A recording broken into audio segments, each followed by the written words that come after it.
हम इंग्लिश को इतना तवज्जो क्यों देते हैं? ठीक है, इंटरनेशनल लैंग्वेज है, ये जानना अच्छी बात भी है, आपके काम आता है। लेकिन एक लैंग्वेज का बेसिक नीड क्या होता है कि कम्युनिकेशन करना।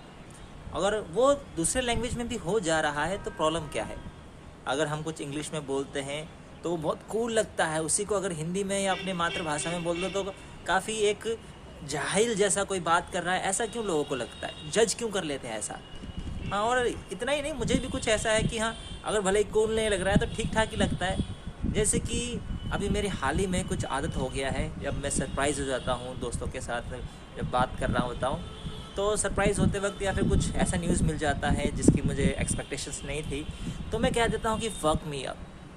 अब इसी को सोच के देखो कि हिंदी में से अगर आप कन्वर्ट करके बोलोगे तो कितना सही में ख़राब लगेगा सुनने में, या फिर लोगों को तो कम से कम लगेगा, अगर तुम्हें नहीं लगता है तो।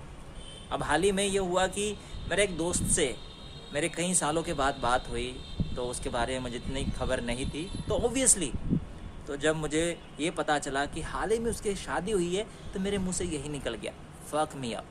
पता है उसने मुझे क्या कहा? कहता, अब तो मेरी शादी हो गई है पगले,